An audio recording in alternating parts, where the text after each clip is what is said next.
이종성 위원님 질의해 주십시오. 풍산계와 관련해서 그 이관섭 수석님, 자 지금 시행령 개정 관련 절차가 진행 중인 거 맞죠?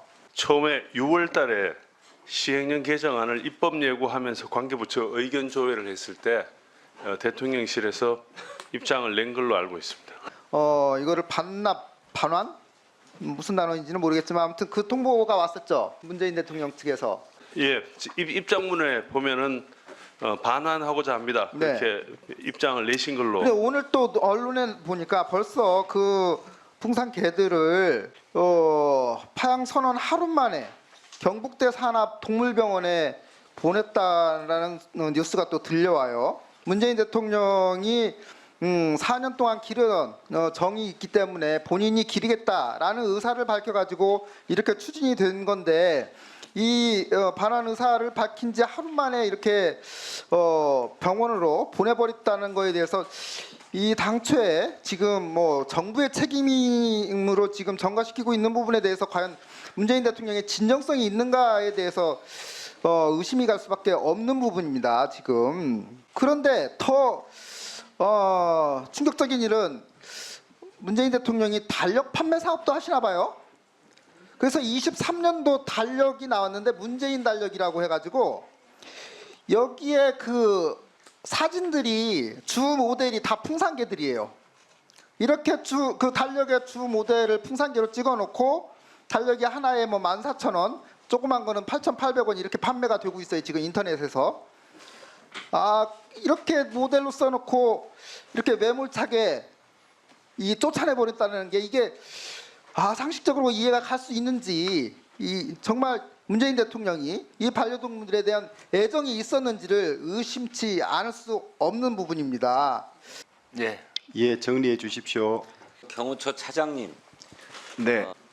이태원 참사 당일날 한남동 관저에 202 경비단 소속 기동대가 3개가 배치돼 있었죠. 아닙니다. 일부 언론에 200여 명으로 나온 걸로 알고 있는데 그보다 훨씬 적은 인원이었고, 그러면 기동대는 기동대는 없었습니다.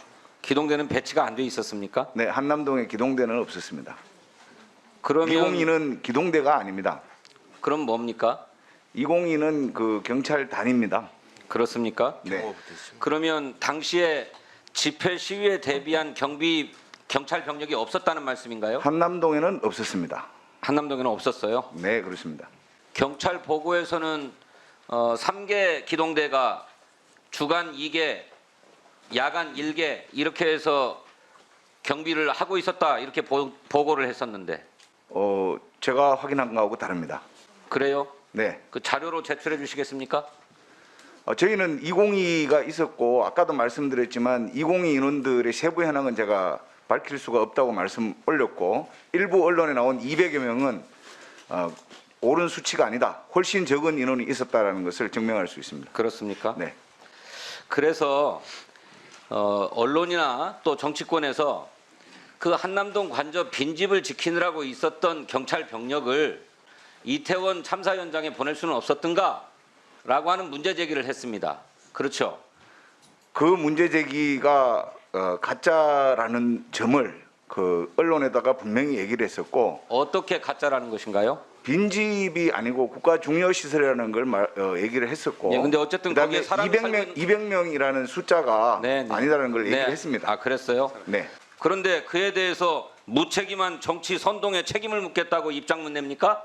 그게 이제 분명히 사실이 아닌 내용들이 계속 반복돼서 그러니까 어떤 저희는 게 사실이 아니어서 반복입니까? 처음 나온 보도였던 것 같은데. 아닙니다. 그게 두 번째였습니다. 그 전날인가 이튿날 전에 다른 보도에서 있고 또 나왔습니다. 대통령실 용산 이전 때문에 이태원 참사가 발생할 수도 있었다. 뭔 원인이 될 수 있다라고 하는, 배경이 된다라고 하는 지적이 있습니다. 실제로 이태원을 관할하는 용산경찰서는 대통령실이 용산에 오면서 2개의 경비 부담을 갖게 된 거예요. 그리고 대통령실이 이전하면서 용산서는 대통령 경비가 제1 임무가 됩니다. 실제로 용산서 내에 경비 인력의 중심이 바뀌어요. 과거에는 방범 순찰 중심에서 집회 시위에 대처하는 인원 중심으로 재편됩니다. 그건 좀 제가 봐도 경강부회라고 생각합니다. 예. 똑같은 말씀이에요. 왜냐하면은 대통령실이 용산으로 왔다 해서 용산 경찰서 인력을 경호나 그런 걸로 쓰지 않았다 그럽니다. 대통령실 경호는 어차피 100일, 202 하고 요 경호처. 예. 실제로 그래서 용산서의 방범 순찰대 인원이 9명이 줄고 대신에 집회 시위 상황에 대응하는 경비 작전계 인력이 8명이 늘어납니다. 이게 그러니까 용산서의 업무 중점이 대통령 경비 이런 데에 가 있는 거죠. 실제로 용산 경찰서장이 참사 당일날 밤 8시 반까지 대통령실 부근에 근무를 서고 있었는데 오후 6시 30분부터 살려달라고 하는 신고가 계속 접수됨에도 불구하고 서장이 이탈하지 못해요. 참사 현장으로 달려가지 못합니다. 왜? 대통령실을 경비해야 되니까. 저는 그렇기 때문에 물론 대통령실 이전이 참사의 직접적 원인이다 이렇게 얘기할 수는 없지요. 하지만 대응에 용산서가 이태원을 관할하는 경찰서인데 그 용산 경찰서의 업무 중점이 경찰 업무의 중점이 대통령실 경호 경비에 옮겨졌다. 이런 점들은 인정해야 되는 겁니다. 그게 간접적 원인이 될 수 있는 거죠. 그런 것을 어떻게 보완하고 보강해 줄 것인가를 고민해야 된다고 저는 생각합니다. 또 이번에 용산 경찰서 교통과의 초과 근무 시간이 말이죠. 분기별로 1만 시간 이상 늘어나 버렸어요. 아침 저녁으로 출퇴근해야 되니까 그 교통 경비 경호들을 다 해야 되거든요. 그래서 인력은 늘어나지 않는데 업무는 늘어나니까 초과 근무 시간이 1인당 경찰관 1인당 한 달에 30시간 이상씩 늘어났어요. 이게 물론 이태원 참사의 원인이냐 이렇게 얘기할 수는 없지요. 하지만 이태원 참사에 대응하는 데 있어서 장애 요인이 될 수 있었으면 인정해야 되는 겁니다. 이걸 어떻게 보완할 거냐 이렇게 접근해야 하는 것이 옳은 것 아니겠습니까? 왜 그런데 그걸 한사코 아니다라고만 얘기를 하십니까? 대통령실 경호에 용산 경찰서 인력이 활용되지는 않았다. 그거를 제가 여러 번 말씀을 드렸죠. 그리고 용산 서장이 대통령실 그때 나와 있으면 경비 때문이 아니고 거기 시위 때문이라고 저는 알고 그러니까 있습니다. 집회 시위에 집회 시위 대비해서 때문에 그렇죠. 대통령실 외곽을 경비하기 위해서 있었던 거예요. 그렇지 의원님, 않습니까? 그 시위 의원님, 때문입니다. 예. 왜 그 점을 예, 인정하지 우리 않고 한사코 부인하는지 모르겠어요. 경찰 의원님 그런 제가 간접적 원인이 있을 수 있음을 인정하고 이것을 아닙니다. 어떻게 그건 보완할 거냐라고 하는 걸 연구해야 되는 것 아닙니까?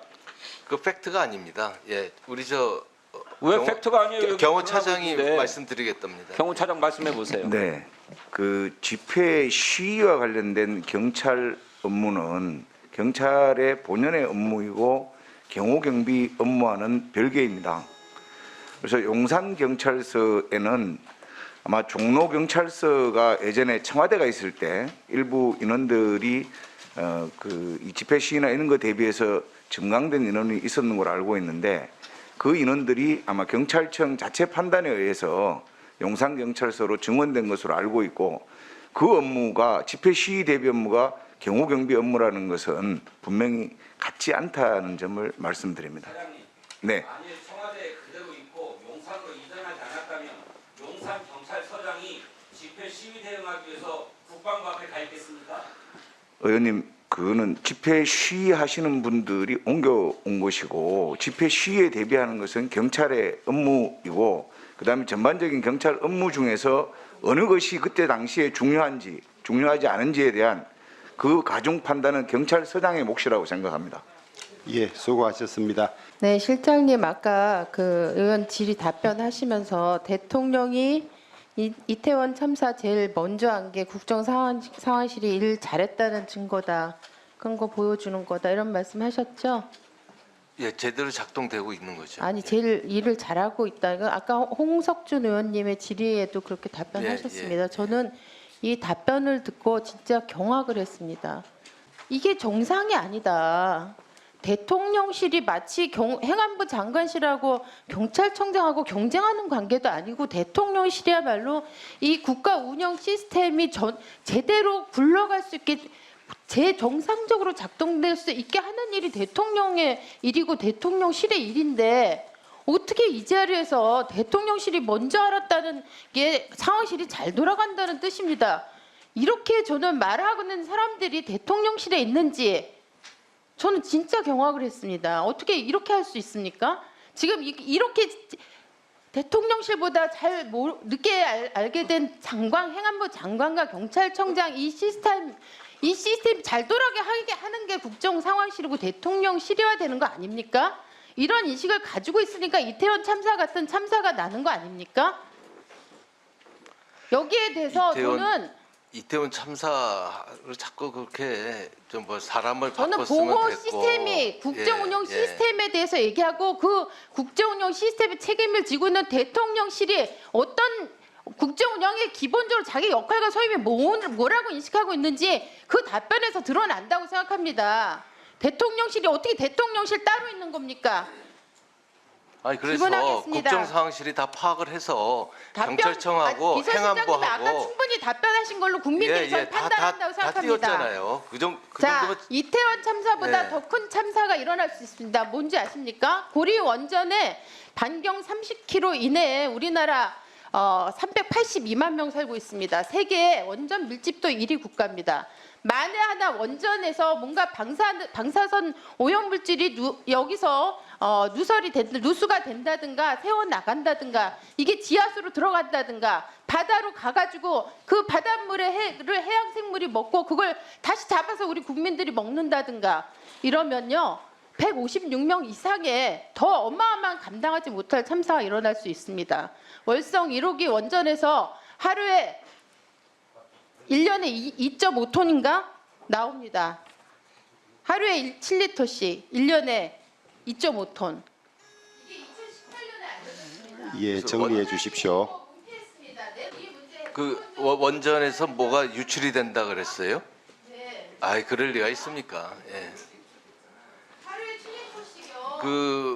그거는 저 원안위에서 그럼 저 의원님 말씀대로라면 그건 뭐 방사능이 유출돼 가면 큰일 날 일이죠. 예. 예, 수고하셨습니다. 방사능이 지금 유출된다면 큰일이죠. 예. 예, 정리해 주십시오. 조은희 의원입니다. 우선 18초 동안만 또 동영상을 좀 봐주시겠습니다. 그게 우기시지 말고요. 우기시지 말고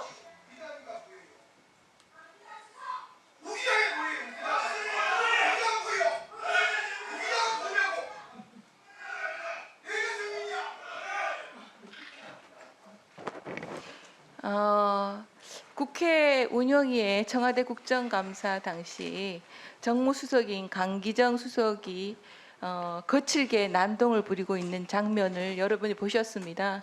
실장님 돌아가셔서 예. 이때 청와대에서 강기정 수석에게 어떤 징계를 내렸는지 살펴봐서 본의원실로 좀 알려주시겠습니까? 예. 네, 부탁드립니다. 문진석 더불어민주당 전략기획위원장의 텔레그램 문자 내용입니다. 이연희 민주연구원 상금 부원장이 작성한 글인데 이분은 이재명 대선 후보 선대위 전략실장을 지내신 분입니다. 그런데 이 글을 보면 소름이 끼칩니다. 모든 수단과 방법을 동원해서라도 이런 문구가 있고요. 이태원 참사를 정략에 이용해야 된다. 이런 내용이 짐작이 됩니다. 또 들어보세요.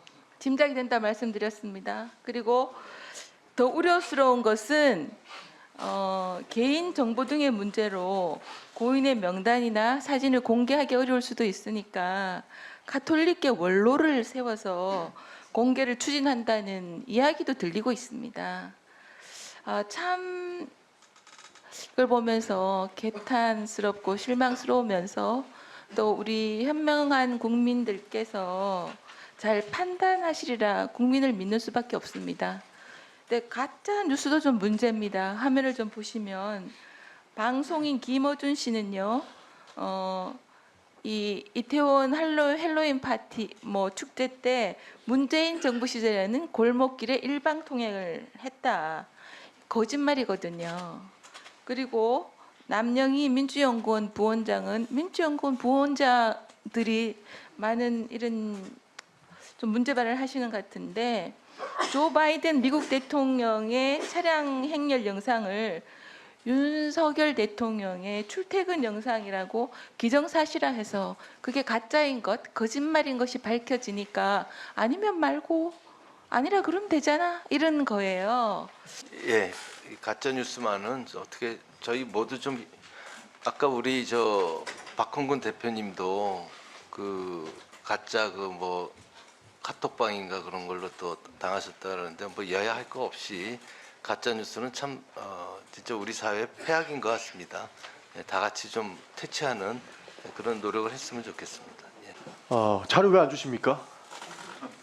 아무도 안 주셨죠? 저 의사진행 발언 못하게 해가지고 제 질의 시간 기다렸는데 아까 자료 주신다 하시는데 하나도 안 주셨습니다. 지금 12시간이 지났습니다. 이걸 거짓말로 볼 수밖에 없습니다. 예. 거짓말이 아니고 아까 말씀을 드렸죠. 제 자료 말고 다른 분들 자료 주셨어요? 국가 그 저희가 그 법제처하고 근데 알아보니까 다른 의원님들 질의하신 거 다 주셔야 되는데 그거 안 주신 거잖아요. 그러니까 이래갖고 무슨 국정감사를 하냐는 거예요. 국정감사를 사실 못하게 만들어 놓은 거 아니냐 이런 의혹을 제기할 수밖에 없습니다. 다 안 주셔. 받으신 분 계십니까? 아까 위원장님 말씀대로 안 되는 거는 왜 안 되는지 그런 그것도 안 주셨습니다. 설명이 갈 겁니다. 예. 아니 그러니까 국정감사 끝나고 나서 주면은 그걸 뭐 합니까? 당연히 그걸 미리 주셨어야죠.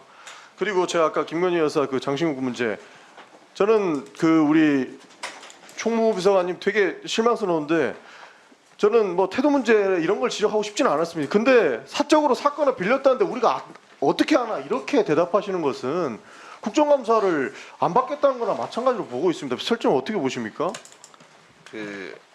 제가 그 운영위에서 좀 느끼는 건데 서로 여사님에 관한 거는 좀 안 했으면 좋겠습니다. 그러니까 여기서 안 하더라도 하면은 이제 또 김정숙 여사하고 또 그러니까 재산 신고 누락 의혹이 있어서 그 의혹은 풀고 가야 되는 거 아닙니까? 그래서 한번 여쭤본 거였습니다. 그럼 또 저쪽에서도 또 의혹 풀어야 된다고 그러고 하니까 그러니까 뭐 여사들에 렌탈한 거 가지고 대해서는 문제 삼지 말자 하는데 렌탈한 거 우리가 누가 안 믿습니까? 렌탈했으면 렌탈했다고 그냥 이야기하면 되는 겁니다. 그리고 어떻게 렌탈했는지를 내가 물어보는데 총무비서관이 예. 여사의 그런 것까지 자세히 알 수 있는 그 위치가 아니죠. 그러니까 비서실장이 저희가- 저도 잘 모르는데. 그러니까 실장님 저희가 오늘 달라고 한 게 아닙니다. 2달, 3달 됐어요. 이거 렌탈한 거 믿을 테니까 렌탈한 내용만 좀 알려달라. 여사께서 직접 착용하시고 나왔으니까 이 의혹 풀어보자.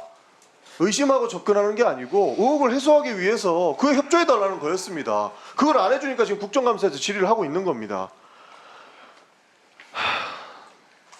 그리고 아까 말씀 잘해주셨습니다. 공직자윤리위가 11월 말에 이제 결과가 나오지 않습니까? 여사와 관련된 그 재산신고 공직자윤리위가 11월 말에 판결을 낸다 합니다. 결론을 낸다고 합니다. 그러면 공직자윤리위에 이 장신고와 관련해서 빌렸으면 빌렸다, 산 거면 산 거다, 올바르게 제출했는지 그 내용만 혹시 알아봐 주실 수 있겠습니까? 공직자윤리위에도 뭘 보고 판단해야 될 거 아닙니까? 공직자윤리위에서 이 재산신고가 타당하지 않다라고 판단을 하려면 대통령실에서 그에 대한 근거를 제공했어야 됐는데 그 근거를 제공했는지 내일까지 좀 아마 동산에 관한 거는 공직자윤리위원회에서 잘 파악이 안 될 겁니다. 부동산, 금융 아마 그런 거는 공직자윤리위원회에서 해도 예. 그러니까 이 해당 답변은 마무리하겠습니다. 해당 답변은 우리가 빌렸다 하면 빌렸다고 믿어라 라고밖에 안 들린 겁니다. 저는 지속적으로 여쭤볼 겁니다. 그러니까 의혹 해소만 할 수 있게끔 실장님께 좀 챙겨봐 주십시오. 발언 좀 이따 하겠습니다.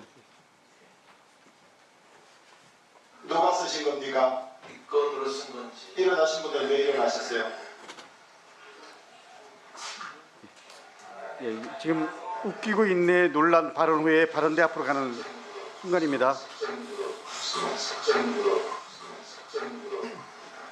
예, 들리시나요? 사적인 거, 사적인 거. 일단 의원님들께 네, 됐습니다.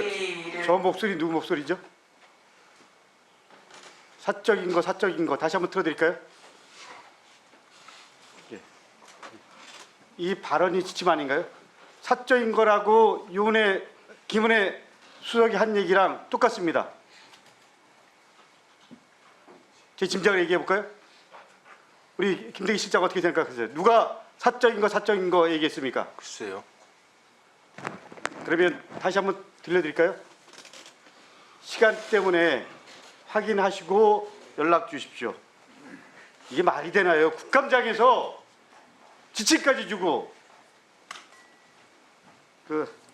우리 김대기 실장 윤석열 대통령이 국기문란이라고 말했던 경찰청 인사범벅 기억나십니까?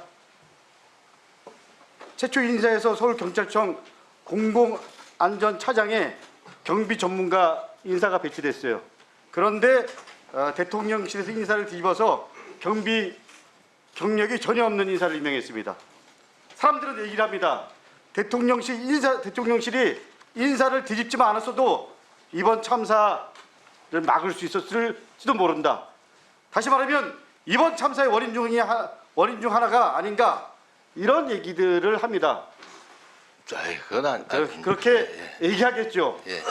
통상적으로 서울경찰청 차장은 공공안전 관련된 전문가가 했답니다. 예.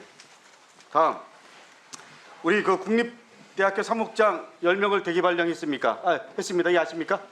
예, 이야기 들었습니다. 이거 차관한테 물어봤습니다. 물어봤더니 자기 혼자 결정한 게 아니고 대통령실이랑 협의했다고 그러더라고요. 사실은 협의했다고 얘기하지만 대통령실에서 협의를 하기보다 보고했겠죠. 사회수석실에. 그래요? 그러니까 우리가 들은 얘기는 대통령실에서 메시지를 준 것처럼 들었습니다. 우리 비서실장 분명히 얘기하십시오. 얘기하지만 우리 비서실장도 30년 이상 공직생활했죠. 예, 다 법적 근거를 갖고 임명하고 법적 근거를 갖고 대기 발령하죠. 그렇죠. 예. 그렇죠. 예. 근데 사회수석실과 협의했다고 하는데 다 이 대기 발령 조건에도 맞지 않고 그리고 개방형 직위 임명에도 맞지 않습니다. 그리고 그 자리에 임명되지도 않은 상황에서 대기 발령을 시킵니다. 이게 맞습니까? 아마 대학 혁신 차원에서 맞지 않습니까? 대기 발령이야 법적으로 할 수 있죠. 예, 정리해 주십시오. 예. 법적 근거가 되지 않는다. 이러면 문제가 있는 겁니까 없는 겁니까? 대기 발령은 법적 근거 있습니다. 예, 저는 예. 그렇게 알고 있는데요. 예, 정리해 주십시오. 예. 법적 근거에 맞지 않는데 대기 발령시켰다. 이거에 대한 부분은 문제가 있다고. 한번 살펴볼게요. 그게 법적 근거가 있는지 없는지 제가 거기까지는 잘 모르겠네요. 예, 수고하셨습니다. 다음 김대기 대통령 비서실장과 김성환 국가안보실장 두 분 중에 적합하시다고 싶으면 답변하시면 됩니다. 문재인 정부 5년 동안 한일 관계는 파탄 지경에 이르렀다고 해도 과언이 아닙니다. 안보, 경제, 문화 등에 걸친 양국 간의 관계 중요성, 북핵 위협 및 글로벌 정세 변화의 급박함을 고려하면 한일 관계 복원은 시급한 사안입니다. 동의하십니까? 네. 대통령의 한일 관계 복원에 대한 의지는 어떻습니까? 매우 강하시다고 알고 있습니다. 그렇죠. 지난 7월 양국 외교장관이 도쿄에서 회담을 갖고 동북아 안보 등 글로벌 현안에 대한 양국의 긴밀한 협력을 다짐했습니다.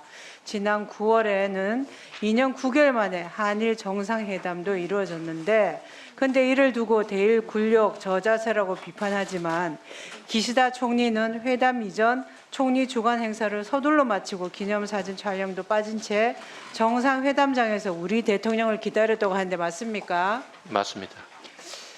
그리고 아까 우리 송원석 간사님도 말씀하셨지만 9월 22일자 마쓰노 일본 관방장관은 기자회견에서 일본에서 간담이나 탓집 하나시라고 하는데 서서 이야기하는 것 이것을 한국에서는 약식 회담으로 호칭하는 것으로 알고 있고 의미가 다르지 않다고 입장을 표명한 바 있죠. 네. 근데 지금 우리가 북한이 매일 미사일을 쏴대다시피 하고 안보가 상당한 위기에 빠져 있죠. 그런데 국회 국방위원장까지 지낸 안규백 의원은 합동훈련 전 보안 유지 사실을 알면서도 자신의 페이스북을 통해서 9월 30일부터 실시될 대잠 훈련 일자, 장소 등을 공개하기도 했습니다. 결국 대잠 훈련에서 가상의 북한 잠수함 역할을 맡을 예정이었던 미국 핵 추진 잠수함 아나폴리스가 대부분 훈련에 불참하는 등 훈련의 차질이 빚어지기도 했죠. 맞습니다. 이런 것이 결국은 국익 차원에서 상당히 나쁜 영향을 미친다고 생각지 않습니까? 동의합니다. 네. 이게 이제 북한이 연일 미사일 도발을 자행하고 있고 김정은 위원장은 전술핵 훈련을 지도하며 적들에게 우리의 핵 대응 태세, 핵 공격 능력을 알리는 분명한 경고, 명백한 과시라고 강조했습니다. 지난 9월에는 핵 선제 공격을 법제화하기도 했죠. 네. 원인 제공자인 북한의 도발에 대해 규탄은 여야가 사실은 한 몫을 해야 되고. 저는 그렇게 보고 있습니다. 예, 수고하셨습니다. 다음 우리 사회 정말 가짜뉴스 정말 사회적인 문제가 되고 있습니다. 가짜뉴스로 인해서 가장 가슴 아픈 것이 국민들이 선동되고 그 선동된 것에 의해서 또 분열되고 갈등을 겪고 우리 사회의 가장 심각한 병폐가 아니라고 할 수가 없는데요. 이런 가짜뉴스에 대해서 청와대 차원에서 대통령실 차원에서 좀 적극적으로 대응을 해야 되지 않겠는가 생각하는데 어떻게 동의하십니까? 저희는 뭐 그렇게 생각하고 네. 저희만 노력해서는 안 되는 거고. 특히 또 정치인들이 어떻게 보면 가짜 뉴스의 가장 슈퍼 전파자가 되고 있는 상황도 되는데 제가 질의드리고 싶은 거는 MBC 순방 관련해서 MBC가 윤석열 대통령의 순방과 관련해서 영상을 송출했고 대통령실이 MBC로 관련해서 공문을 보낸 것 아시죠? 예, 그거에 대해서 일부 정치에서 이제 MBC 좌표 찍기가 아니냐, 언론 탄압 아니냐 이런 비판의 목소리가 있는 것도 알고 계시죠? 예. 그런데 정작 이 공문은 MBC의 어떤 자막 조작 등 가짜 뉴스에 대한 관련 경위를 묻는 최소한의 조치라고 보여지는데 맞습니까? 예, 저 그렇게 생각합니다. 예. 네. 문재인 청와대에서도 허위 사실에 대한 이 더욱 강력한 조치가 있었는데요.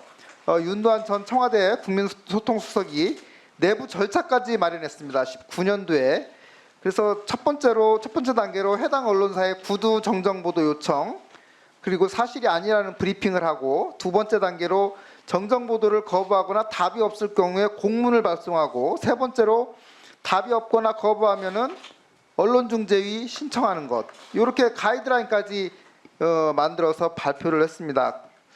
이런 문재인 청와대가 중앙일보 논설위원이 김정숙 여사의 버킷리스트라는 기명 칼럼에 대해서 공문을 보냈습니다. 중앙일보에서 답이 없자 정정보도 소송을 냈지만 패소를 했습니다. 2019년 당시에 청와대가 중앙일보에 보낸 공문도 이 언론 탄압으로 볼 수 있는지 정말 내로남불의 끝판왕이 아닌가 하는 생각이 드는데요. 정말 대통령실이 국민들의 진실을 전달하기 위한 노력을 끊임없이 적극적으로 해주실 것을 당부드립니다. 예, 제가 아주 좋아하는 표현이 저는 이낙연 대표가 언론인 출신 아니겠습니까? 그래서 논평은 자유지만 사실은 신성하다. 가짜뉴스 퇴치는 표현 자유의 제한이 아니다. 그런 말씀하셨는데 그거 좀 동의합니다. 예. 김대기 비서실장님, 올해 8월 주미 한국 대사관이 미국 인플레이션 감축법 IRA 관련 보고서를 대통령실로 보낸 것이 확인됐습니다. 보고서 받으셨습니까? 대통령께 보고됐습니까? 그것까지 제가 IRA 관련 보고서가 되게 중요한 건 잘 알고 계시죠? 경제 수석도 하셨었고. 예. 근데 그렇게 대답하다니 좀 실망스럽습니다. 아니요, 제가 그 당연히 대통령실에서 보고서를 수신하지 않았겠습니까? 그 인플레이션 그 방지법 그때 그 절차까지 예 자, 제가 8월 다 4일 파악을 네, 못했죠. 예 못했습니다. 받지 못하셨다는 거죠? 예. 8월 4일 당일 오후에 대통령과 펠로시 미국 하원 의장이 전화 통화를 했습니다. 전화 통화에서 IRA 관련 논의가 있었습니까? 그걸 제가 답변해도 되겠습니까? 있었습니까? 없었습니까? IRA 관련 요거를 논의가? 없었습니다. 안보 네, 쪽이라서, 없었죠? 예. 당일 왜 관련 논의가 없었습니까? 이유가 무엇입니까? ILA는 잘 아시다시피 8월 4일 날 하원에서 발의가 되는 상황이었습니다. 아마 펠로시 의장 자신도 ILA의 그 상세한 내용을 모르셨을 거고요. 뭐 그거는 차치하고라도 그 펠로시 당시로- 의장한테 확인도 안 해보신 얘기를 그렇게 몰랐을 것이고요라고 그렇게 왜냐면은 말씀하셔도 되는 겁니까? 8월 그 4일 미국 날 하원 의장한테 확인 한번 해볼까요? 8월 4일 날 발의가 됐기 때문에 제가 추측을 할 겁니다. 그렇게 그래서 추측하시면 안 됩니다. 자, 산자부가 입장을 낸 보도자료 한번 봐주세요. 대통령이 펠로시 의장과 통화했던 시점에 IRA 법안이 상원 전체회의에 상정되기 전이어서 상원에서 상정도 안 된 법안에 대해서 하원 의장에게 공식적으로 우려를 전달하는 것은 부적절하다. 이런 입장이 이렇게 입장을 냈어요. 아시죠? 이거 정부 공식 입장 맞습니까? 그렇게 보고 실장님, 있습니다. 이거 정부 공식 입장 맞습니까? 산자부에서 이렇게 냈는데? 이쪽은 제가 관리하는 분야가 아니라 가지고 자, 펠로시 의장은 7월 29일 기자회견에서 8월 둘째 주에 IRA 법안 상원에서 하원으로 넘어오면 처리하겠다. 이렇게 입장을 밝힌 바가 있습니다. 왜 몰라요, 모르기는. 펠로시 의장이 기자회견 그렇게 했어요. 7월 29일 날. 그 안보실장님 잘 모르는 얘기 그렇게 함부로 하지 마십시오. 여기 국감장입니다. 7월 27일 날 발의한 거는 그건 사실입니다. 그건 팩트죠. 자, IRA가 8월 6일 상정되고 8월 7일 통과됩니다. 하원은 8월 12일에 통과됐고 16일에 공식 발효가 됐습니다. 이거 정말 긴박한 상황입니다. 우리 대한민국 경제 위기입니다. 그런데 하원 의장이 방한 중이었는데 따로 만나지도 않고 전화 통화만 했는데 그나마 IRA에 대해서는 논의조차 하지 않았다. 이게 말이 된다고 생각하십니까? 말이 된다고 생각합니다. 대통령실 우리 왜냐면은 경제를 책임지고 있는 게 맞습니까? 제대로 책임 못 지고 있는 겁니다. 뭐가 말이 됩니까? 지금 펠로시 의장도 모를 것이다. 이렇게 발언하지 않았습니까? 모를 것이라는 얘기는 했습니다. 펠로시 의장이. 모를 것이라는 얘기는 그 안에 우리 기업이 받을 수 있는 그 피해, 쟁점이 된 그 사안에 관해서 상세하게 모르고 있을 거라는 그런 얘기입니다. 그 이외에는 예, 이수진 위원님. 그런 뜻은 아닙니다. 여러 가지로 IRA 그 법안 자체가 굉장히 급하게 진행이 되는 상황이었고 예, 이수진 위원님 정리해 주십시오. 예, 그건 수고하셨습니다. 잘한 것도 못한 것도 아닌 잘하고도 못한 것도 아니라면 무슨 말씀 그렇게 하십니까? 왜 그러시죠? 자, 기업이 이를 피해를 생각해 보십시오. 자 답변하지 마시고 아니죠. 정리해 주십시오. 답변했습니다.